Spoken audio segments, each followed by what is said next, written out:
Setiap kita bersuka cita, amin. Mari sama-sama kita katakan kanan dan kirimu, mari sama-sama kita bersuka cita.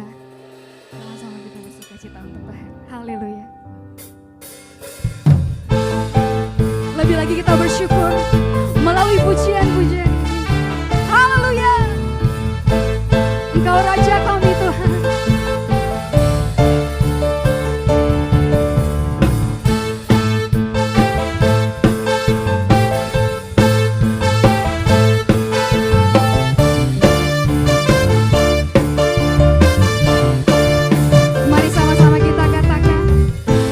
Bersyukurlah kepadanya, bawalah pujian bagi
Kami sungguh mengucap syukur kepada Tuhan, karena kami tahu Engkau hadir di tempat ini untuk memberkati setiap kami. Engkau sudah menuntun kami sampai ke tahun 2023 ini. Kami percaya hal-hal yang dahsyat Tuhan mau kerjakan dalam hidup kami. Tuhan, kami mau belajar firman-Mu. Biarlah kami seperti Maria yang selalu haus rindu kebenaran-Mu, sehingga kami bisa mengerti kebenaran, dan kebenaran itu memerdekakan kami. Jika Engkau temukan dalam diri kami hal-hal yang perlu diperbaiki, biarlah lewat firman-Mu ya Tuhan yang kami dengar, hidup kami diperbaiki. Jika Engkau temukan dalam hidup kami ketakutan, kekhawatiran, bahkan sakit penyakit, biarlah lewat firman-Mu kami disembuhkan dan dipulihkan oleh Tuhan. Karena itu Tuhan, kami persiapkan hati dan pikiran kami mendengarkan firman yang hidup. Dalam nama Yesus kami alaskan doa ini, haleluya, amin. Silahkan duduk Bapak Ibu Saudara. Tuhan Yesus memberkati kita sekalian, amin. Bapak Ibu Saudara, kita masuk ke tahun 2023 ini semua karena pertolongan Tuhan. Dan saudara yang dikasih oleh Tuhan, setiap kita masuk ke tahun yang baru, kita harus melihat waktu dengan cara yang tepat, saudara-saudara. Misalkan kita masuk ke tahun 2023 ini, artinya kita sedang melalui satu tahun yang lalu 2022, saudara-saudara. Jadi waktu kita masuk ke tahun 2023 itu artinya bertambah umur kita 1 tahun di muka bumi ini, kalau dilihat dari titik kita lahir. Tetapi ada satu lagi yang perlu kita lihat ya, bagaimana setiap manusia ada titik matinya. Waktu kita ada di 2023, dilihat dari titik matinya manusia, sebenarnya sudah berkurang umur kita 1 tahun ketika masuk di tahun 2023 ini. Itulah sebabnya ketika seseorang ulang tahun, sebenarnya bukan hanya dia panjang umur atau bertambah umur, tetapi dari titik kematian sebenarnya pendek umur atau berkurang 1 tahun. Makanya lagunya sebenarnya kalau mau lengkap bukan hanya panjang umur tetapi pendek umur juga, karena waktu dia masuk ke 1 tahun, saudara-saudara, 2 titik ini harus diperlihatkan dan harus dilihat secara jelas. Itu sebabnya kalau kita masuk ke 2023 berarti kita sedang berkurang umur 1 tahun, dan Tuhan berikan kepada kita sebuah kesempatan. Dan di seputar kesempatan ini biarlah kita seperti tema yang diberikan Bapak Gembala kita, menjadi history maker, saudara-saudara, mempergunakan kesempatan yang diberikan Tuhan kepada kita. Karena kita tahu tadi ternyata dari titik kematian kita,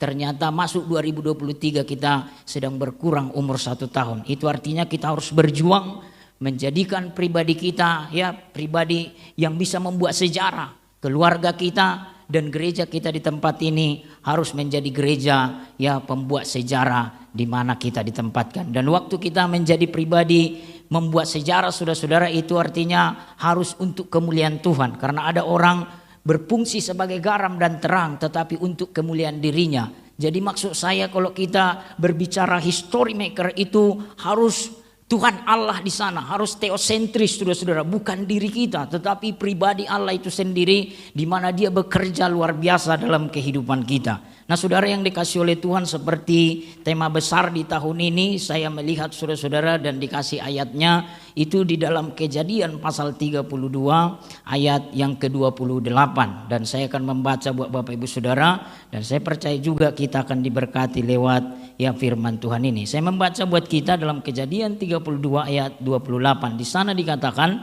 lalu kata orang itu, namamu tidak akan disebut lagi Yakub tetapi Israel, sebab engkau telah bergumul melawan Allah dan manusia. Dan dikatakan, dan engkau menang. Terjemahan lain dikatakan, namamu bukan lagi Yakub lagi, kata orang itu, melainkan Israel, yang artinya pahlawan Allah, yaitu orang yang bergumul dengan Allah. Engkau telah menjadi kuat, engkau menang dalam pergumulan dengan Allah dan manusia. Nah, saudara, pada dasarnya kita dipanggil menjadi pribadi yang bisa membuat sejarah. Yang setuju katakan amin. Dan saudara yang dikasihi Tuhan, ini harus kita ingat, seperti yang saya katakan tadi, waktu kita membuat satu sejarah itu harus menyangkut untuk kemuliaan nama Tuhan, baik itu secara pribadi, baik itu di kampus kita, baik di gereja saudara-saudara, ataupun di seputar keluarga kita. Karena di mana keluarga sekarang ini saudara membutuhkan ya pahlawan-pahlawan yang dijadikan oleh Tuhan berdampak buat banyak orang. Dan saudara yang kekasih, ketika kita sebagai mahasiswa, jadilah pembuat sejarah di seputar mahasiswa ini. Karena mahasiswa pun saudara sekarang banyak juga kehidupannya yang jauh daripada Tuhan. Kita harus tampil di sana sebagai pribadi yang bisa membuat sejarah dan akhirnya nama Tuhan dipermuliakan. Amin. Dan ini berlaku saudara buat orang yang cacat. Ini berlaku juga buat orang yang sedang sakit. Berlaku juga buat orang yang sedang tua saudara-saudara. Berlaku juga buat orang-orang yang jelek mungkin menurut kata dunia. Artinya semua kita tanpa terkecuali harus menjadi pribadi yang bisa membuat sejarah. Yang setuju katakan amin. Nah saudara, hari-hari ini banyak sekali kejahatan ya. Salah satunya kalau kita gambarkan Yakub ini, sebenarnya bahasa saya ini tukang tikung sebenarnya ya. Tukang tikung, ditikung dan tikung menikung saudara-saudara ya. Sebenarnya ini kalau didalami nanti kita akan lihat konteksnya saudara. Sekarang kita harus tampil saudara sebagai pribadi yang bisa membuat sejarah. Semalam saya ketemu dengan seorang teman pendeta, dia kadang-kadang katanya saudara pergi gojek begitu. Ternyata di lapangan katanya banyak bapak-bapak yang suka cari-cari cewek katanya. Dan akhirnya dia dibonceng, dan waktu dibonceng begitu, Pak, kawani dulu saya nanti ke sana ya. Ngapain ke situ? Saya tadi ada komunikasi dengan cewek ini. Katanya, jangan percaya itu Pak. Karena teman ini kan pendeta. Jangan percaya itu pembohong semua itu katanya. Lagian Bapak ngapain ngurusnya umur udah begini katanya kan begitu kan. Akhirnya, enggak usah Pak, nanti antar aja saya ke sana. Lalu saudara ditransfer katanya uangnya.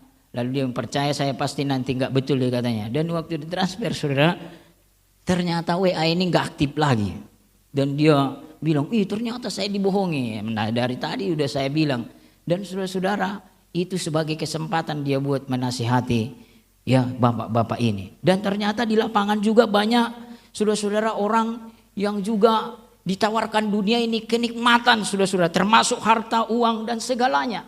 Termasuk juga di keluarga-keluarga. Ternyata banyak sekarang bapak-bapak juga yang mulai mencari-cari ya kenyamanan dunia ini, baik juga dalam urusan narkoba, dalam minum mabuk saudara, dalam urusan juga perempuan juga. Nah ingat bahwa dunia ini tidak pernah mengenal namanya kata puas.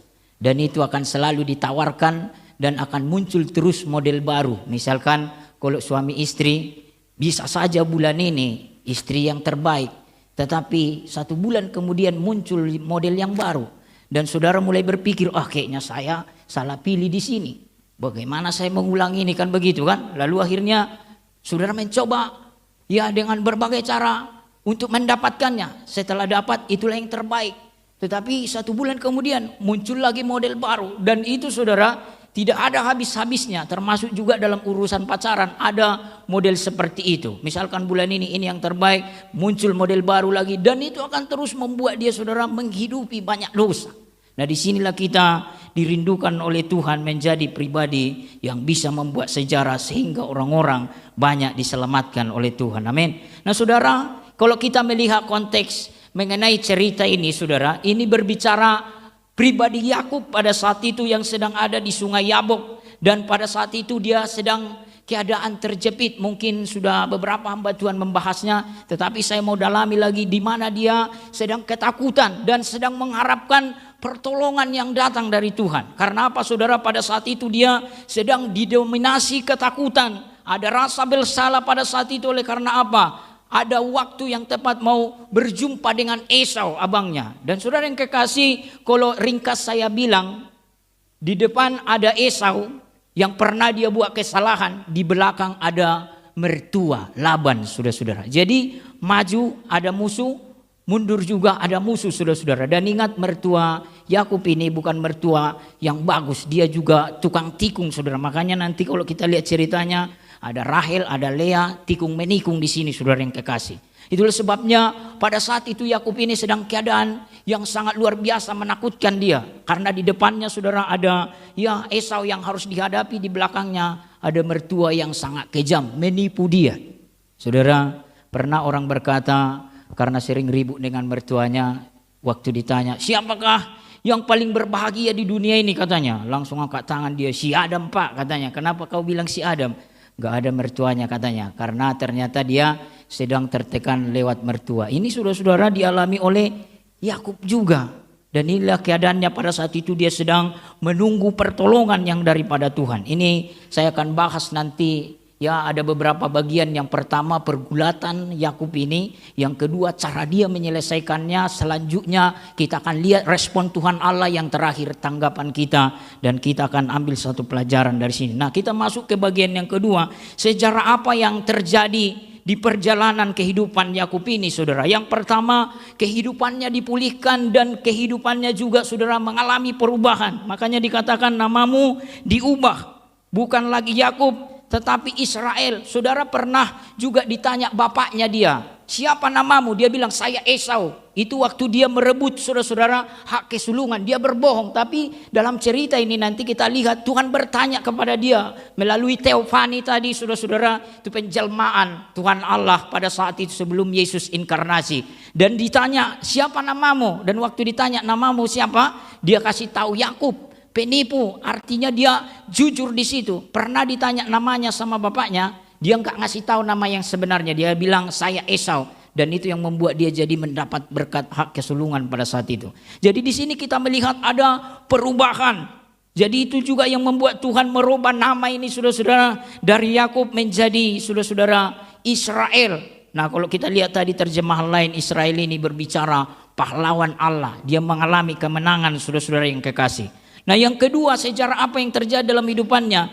Dia bisa berdamai dengan Esau yang sudah sangat lama, saudara, bermusuhan. Selain kehidupannya diubah dan namanya tadi dirubah oleh Tuhan, ada perdamaian terjadi. Yang ketiga, dia melihat janji Allah sudah digenapi dalam hidupnya, sehingga nanti keturunannya menjadi keturunan yang besar, dan merekalah menjadi bangsa umat pilihan Allah. Dan yang terakhir, kehidupannya terus disertai Tuhan, bahkan keturunannya sampai sekarang menjadi pribadi-pribadi yang hebat di tangan Tuhan. Jadi itu sejarah yang luar biasa dalam hidupnya. Saya juga berdoa supaya ini di dalam tahun ini kita alami, baik dalam pribadi kita, gereja kita ini khususnya, saudara-saudara, dan juga keluarga-keluarga besar kita, sehingga nama Tuhan dapat dipermuliakan. Nah, bagian pertama kita akan lihat pergumulan Yakub ini. Nah, saudara, kalau kita lihat dalam Kejadian pasal 31 kita baca nanti, Yakub ini, saudara, baru saja lolos dari pamannya karena ada permusuhan pada saat itu, ada masalah terjadi, dan sekarang, saudara, di pasal 32 dia harus berhadapan dengan Esau. Itu yang saya bilang tadi, di belakang mertua, di depan ada Esau yang tadinya mereka pernah bermasalah. Nah, kalau kita lihat di sini, saudara, dia bermasalah dengan pamannya itu bukan karena kesalahan dia. Itu karena kesalahan pamannya, karena ada penipuan di sana. Tetapi waktu dia bermasalah dengan Esau, itu di dirinya masalah itu. Jadi lihat saya, ada dua masalah yang dihadapi. Satu dengan Laban, itu bukan karena kesalahan dia. Yang kedua dengan Esau, itu karena kesalahan dia. Berarti bisa kita lihat di sini masalah yang dihadapi oleh Yakub ini ada karena kesalahannya satu, yang kedua ada karena orang lain. Berarti dalam kehidupan ini, saudara, nggak selalu masalah terjadi karena kesalahan kita, karena sebab akibat begitu. Tetapi ada juga faktor-faktor yang lain kadangkala masuk ke misteri ilahi. Saudara-saudara, di sini dialami oleh Yakub itu sendiri. Jadi, saudara, karena ada masalah yang terjadi dalam kehidupannya, dan ini saudara-saudara terbagi dua, karena kesalahan satu, karena orang lain. Dan di sini kita lihat, saudara, dia tetap berani berdoa nanti kepada Tuhan. Dan luar biasa, ini juga bisa terjadi dalam hidup kita. Kita harus sadar, nggak selalu masalah itu terjadi karena kesalahan kita. Bisa juga ada faktor-faktor yang lain. Jadi nggak selalu kita harus menyesali diri oleh karena hal-hal yang belum kita mengerti. Nah, sekarang kita akan masuk ke bagian yang kedua. Bagaimana cara Yakub ini menangani pergumulannya. Tadi kan sudah kita lihat bagaimana pergulatan seorang Yakub ini. Di depan ada masalah di belakang juga ada masalah. Dengan lain kata, dia sedang mengharapkan pertolongan daripada Tuhan. Dan sudah lama sekali dia hidup dalam persoalan-persoalan. Nah sekarang bagian yang kedua, cara Yakub ini menangani pergumulannya. Sehingga nanti dia menjadi pribadi yang membuat sejarah seperti yang sudah saya paparkan. Nah yang pertama saudara, dia datang kepada Tuhan melalui doa. Dari mana kita tahu? Waktu Yakub ini dikatakan di ayat 12, dia mengasingkan diri dan datang kepada Tuhan secara pribadi. Jadi saudara lihat saya, waktu dia keadaan sangat terjepit, dia bukan pasif. Tetapi ada cara dia untuk bisa menyelesaikan masalah ini. Yang pertama saudara, dia cari Tuhan lewat doa. Jadi dia bukan tinggal diam, tinggal terima nasib, enggak. Dia datang kepada Tuhan, nanti dia menyendiri saudara-saudara. Dan di sana dia meminta supaya Tuhan melepaskan dia dari tangan Esau. Nah perhatikan saudara bagaimana Yakub ini, meskipun masalah itu karena kesalahan dia nggak bilang, udahlah Tuhan, kayaknya nggak perlu saya berdoa lah, kan saya yang salah dan saya ada di sini dan dihukumkan, memang udah nasib lah ini, nggak perlulah berdoa, kayaknya berdoa pun nggak ada guna lah. Tetapi saudara Yakub nggak begitu, dia bilang dalam hatinya, meskipun kesalahan ini di saya, tetapi saya percaya Tuhan bisa mengampuni kalau saya datang sungguh-sungguh bertobat kepada Tuhan. Itulah sebabnya di ayat 11 dikatakan dia meminta supaya Tuhan melepaskan dia dari tangan Esau. Nah seringkali kita saudara yang dikasih oleh Tuhan, kalau masalah itu gara-gara kesalahan kita jadi nggak berani berdoa kepada Tuhan. Dan akhirnya kita berkata, seandainya bisa diputar lagi waktu ini. Hingga kita saudara selalu berandai-andai. Dan ada banyak orang berkata, ya seandainya saya dulu sama Marga Tarigan misalkan, kok bisa pula sama ini, pastilah kehidupan saya begini. Jadi berandai-andai saudara. Ini Yakub tidak begitu. Walaupun kesalahan itu membuat dia bermasalah, dia tetap berani datang kepada Tuhan supaya pertolongan dia dapatkan. Lalu saudara yang dikasih oleh Tuhan, dia terus juga berdoa sungguh-sungguh di sini. Itu artinya dia selalu mengharapkan pertolongan yang daripada Tuhan. Nah saudara, bisa saja banyak kesalahan kita lakukan, tapi ingat, kita seringkali menerima pertolongan karena apa yang Yesus sudah lakukan di kayu salib, bukan karena apa yang kita lakukan. Dengan lain kata, kita berhak juga memohon belas kasihan Tuhan karena Yesus sudah membayarnya di kayu salib. Amin. Jadi jangan sampai kita, ya udahlah begini aja lah, nggak usah lah saya berdoa kepada Tuhan, memang saya cocok dihukum. Nah saudara ingat, kalau Tuhan terus adil kepada kita, semua kita udah ada di neraka. Karena ada juga belas kasihan, sehingga karena cintanya diberikan anaknya yang tunggal. Tetapi bukan berarti jadi boleh main-main dengan dosa, enggak. Dosa itu serius. Karena serius saudara-saudara, Yesus harus mati di kayu salib. Nah selanjutnya dia meminta supaya Tuhan menggenapi janjinya. Karena itu saudara ayat 9 dikatakan Tuhan yang menyuruh dia pulang kepada sanak saudaranya. Dan Tuhan yang berjanji akan berbuat yang baik kepada dirinya. Kalau ayat 10 dikatakan ada kasih setia Tuhan yang akan memberkati dia. Nah saudara yang dikasih oleh Tuhan ini luar biasa. Nah kita perlu belajar dari sini. Ternyata kita perlu juga mengasingkan diri setiap hari. Biarlah di tahun ini kita naikkan lagi jam-jam doa kita saudara-saudara, supaya kita menjadi pribadi pembuat sejarah baik di pekerjaan kita, di keluarga kita, khususnya di pelayanan. Kita harus ada waktu khusus kepada Tuhan. Memang kita sudah ibadah di KKA, di gereja ini, di komsel-komsel saudara, tapi ingat Tuhan juga menginginkan waktu khusus kita dengan Tuhan seperti Yakub ini. Waktu masalah sangat berat, disuruh keluarganya pergi dulu. Aku mau menyendiri di sini, saya mau datang kepada Tuhan secara pribadi. Meskipun kesalahan ini membuat saya bermasalah. Jadi saudara, Bapak Ibu, kita harus setiap hari ada waktu khusus datang kepada Tuhan. Amin. Dan kalau itu yang kita lakukan, lihatlah doa kita akan membuat kita dipakai oleh Tuhan. Yang kedua, dia beribadah sungguh-sungguh saudara. Dari mana kita tahu? Kalau kita lihat pasal 33 ayat 20 dikatakan ia bisa saudara mendirikan mezbah bagi Tuhan. Ini menunjukkan kepada kita, bagi Yakub ini betapa pentingnya satu ibadah saudara. Dia tidak mau ibadah ini tertinggal dari kehidupannya walaupun perjalanannya diberkati oleh Tuhan. Tapi Yakub ini menepati janjinya akan memberi sesuatu yang terbaik kepada Tuhan. Pertanyaannya, sudahkah menurut kita penting ibadah ini atau menurut kita biasa-biasa? saudara, lewat ibadah pun bisa Tuhan memakai kita. Nah, yang ketiga, yang pertama dia tadi datang kepada Tuhan secara pribadi lewat doa. Yang kedua dia, saudara, yang dikasih oleh Tuhan menghargai ibadah. Yang ketiga, Yakub ini berjuang.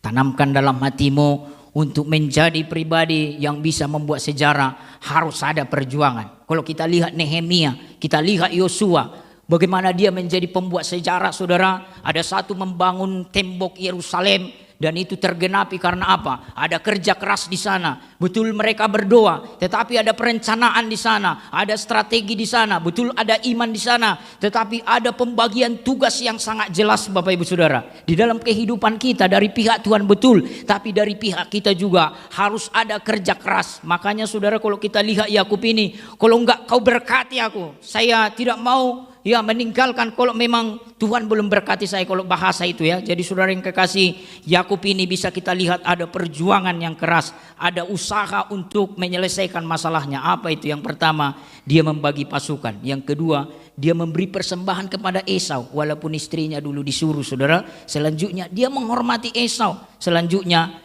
Yakub ini menyeberangkan semua, lalu dia berdoa, Bapak Ibu Saudara, dan dia bergumul pada saat itu sungguh luar biasa. Nah, kita masuk ke bagian yang ketiga, yang terakhir. Apa respon Tuhan atau jawaban Tuhan atas pergumulan Yakub ini sehingga dia menjadi pembuat sejarah? Yang pertama, saudara, Allah menguatkan hati Yakub. Makanya dikatakan engkau bergumul dengan Allah dan manusia. Memang ada banyak tafsiran ke sini. Ada yang berkata, oh itu Yesus sendiri yang pada saat itu, kan Yesus Allah sekaligus juga manusia. Tetapi itu saudara-saudara agak lemah karena apa? Karena memang Yesus belum inkarnasi. Ada yang berkata, saudara yang kekasih, itu semacam penggambaran bagaimana Allah sedang menunjukkan kalau engkau menang bergumul dengan Allah, dengan lain kata bisa tetap bertahan dan menang, engkau pun akan bisa menyelesaikan persoalanmu dengan Esau yang kamu buat sendiri masalahnya. Jadi saudara yang kekasih, manapun ini yang betul, kesimpulan kita, Tuhan Allah menguatkan hati Yakub ini dan dia bisa akhirnya berdamai nanti dengan Esau. Nah, pada waktu menghadapi musuh, saudara-saudara, yang sangat berbahaya, jangan pernah menjadi takut, saudara. Khususnya di tahun-tahun ini mungkin ada banyak hal yang menakutkan, tetapi biarlah seperti yang dikatakan Tuhan kepada Yosua ini, jangan takut, saudara-saudara, sebab yang menyertai kita dikatakan banyak daripada yang menjadi musuh kita. Dan ini dialami oleh seorang Elisa dan pembantunya. Pada saat itu ada musuh yang sangat banyak.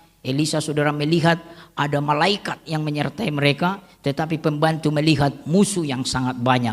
Dan berdoa akhirnya Elisa, lalu pembantu ini bisa melihat bagaimana malaikat Allah banyak sekali juga di sekelilingnya. Saudara yang kekasih, malaikat juga ada bersama dengan kita seperti kata Alkitab di kitab Mazmur. Yang kedua, saudara, Allah mengabulkan atau menyelesaikan pergumulannya. Setelah Yakub ini dikuatkan, bukan hanya dikuatkan, tetapi masalahnya, pergumulannya diselesaikan oleh Tuhan. Dan pergumulan yang diselesaikan ini menjadi berkat buat banyak orang. Nanti kita lihat dalam cerita selanjutnya. Jadi Yakub ini tiba dengan selamat. Esau menerima dia dengan sangat baik. Kalau kita baca dalam ayat 34 di dalam pasal 33, ini jelas merupakan pekerjaan Tuhan yang menjawab doa pada saat itu. Jadi saudara, ini membuat kita semangat dalam Tuhan. Yang terakhir, Allah memberkati Yakub dan nanti dia menjadi memberkati banyak orang. Nah, apa yang menjadi respon kita, saudara, dari seputar pembuat sejarah? Yang pertama, perbaikilah kehidupan saudara, doa saudara, dan juga saudara yang kekasih, ibadah kita di hadapan Tuhan. Kalau kita mau melihat kita dipakai Tuhan sebagai pribadi yang membuat sejarah, biarlah kita ambil kesimpulan hari ini untuk memperbaiki kehidupan kita. Bukan orang lain dulu mau kita perbaiki, saudara ya. Kita dulu, saudara ya. Ketika kita perbaiki kehidupan kita di keluarga, di pelayanan, di bangsa ini, dan doa kita secara khusus ada bersama dengan Tuhan, lihat Tuhan akan memberkati dan memakai kita. Yang kedua, yakinilah janji Tuhan, saudara-saudara, meskipun sepertinya seperti yang dialami Yakub ini tidak mungkin tergenapi karena semacam tabrakan dengan akal sehat. Tapi ingat saudara, kalau kita baca ayat ini, pertolongan Tuhan itu dia akan indah pada waktunya dan tidak pernah terlambat, Bapak Ibu Saudara. Yang terakhir, apa yang menjadi respon kita?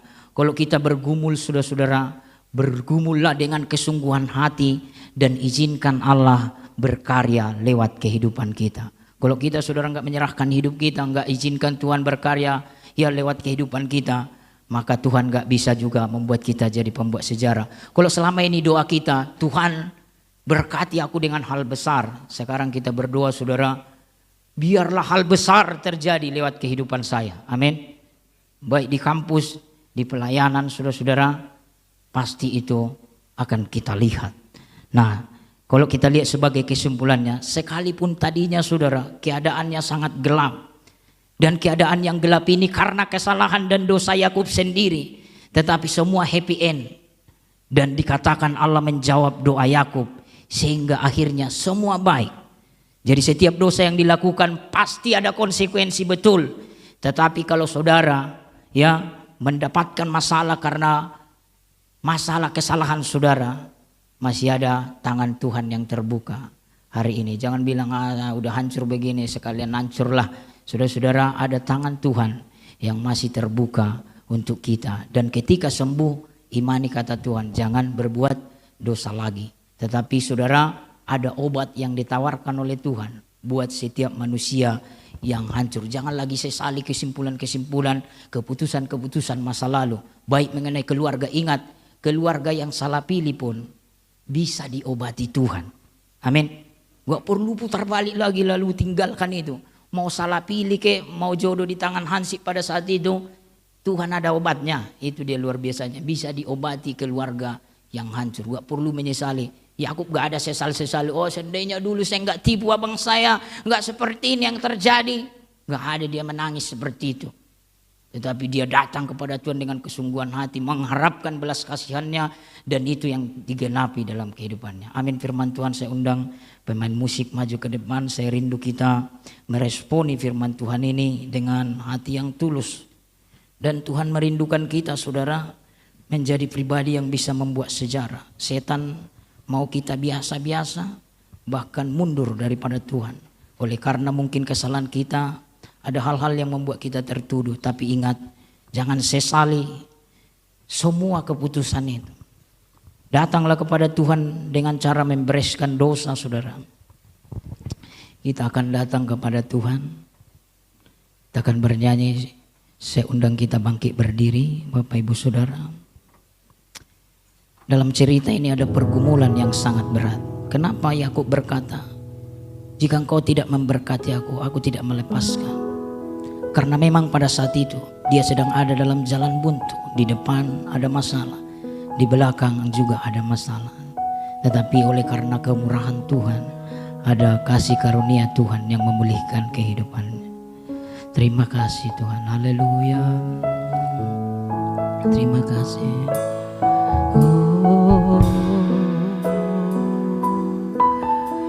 Ku persembahkan hidup kepadamu Tuhan, untuk kemuliaan-Mu ku berikan hidup sebagai persembahan yang berkenan pada katakanku. Ku persembahkan hidup. Mari angkat tanganmu Bapak Ibu Saudara. Untuk kemuliaan-Mu ku berikan hidup ini sebagai persembahan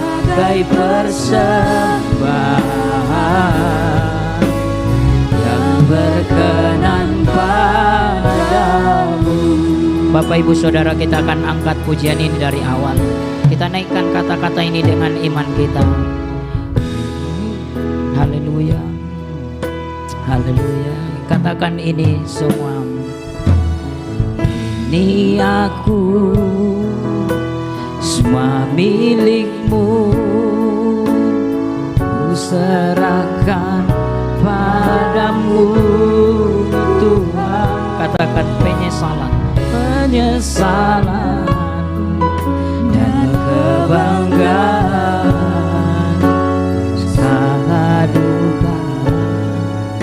semua ku serahkan. Katakan yang telah lalu, yang telah lalu, yang kan datang, yang kan datang. Hasrat dan harapan yang terbayang, masa depan, masa depan, rencanaku, rencanaku, semua ku serahkan, semua ku serahkan.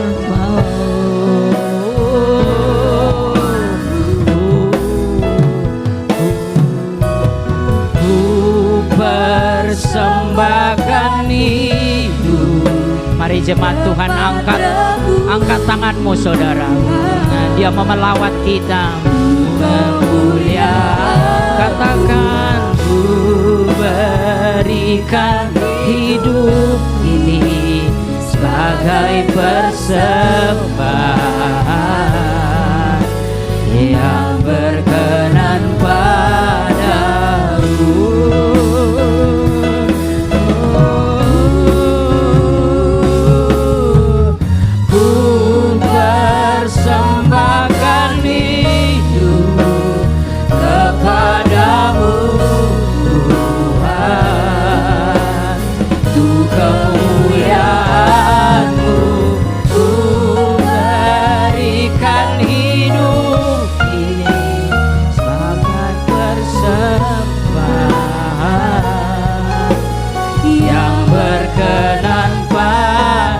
Jemaat katakan ku persembahkan.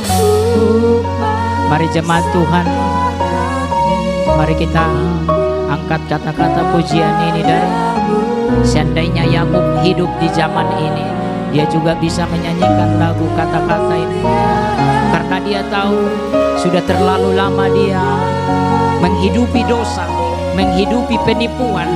Dan di saat dia tidak ada kekuatan, saudara-saudara, dia mau mempersembahkan hidupnya kepada Tuhan. Dan di saat itu dia menjadi history maker. Kita pun bisa sekali lagi dengan lembut ku persembahkan. Mari angkat tanganmu saudara. Ada orang-orang yang sedang dijamah Tuhan hari ini. Ada orang-orang yang sedang dikuatkan hatimu hari ini. Ada orang-orang yang sedang dibangkitkan imanmu hari ini. Ada orang-orang juga yang sedang dibalut Tuhan hatimu hari ini. Dia sedang menjumpai engkau secara pribadi. Walaupun dosa itu karena kesalahanmu, percayalah, tangan Tuhan terbuka untuk kehidupanmu. Dan engkau akan dijadikan menjadi history maker.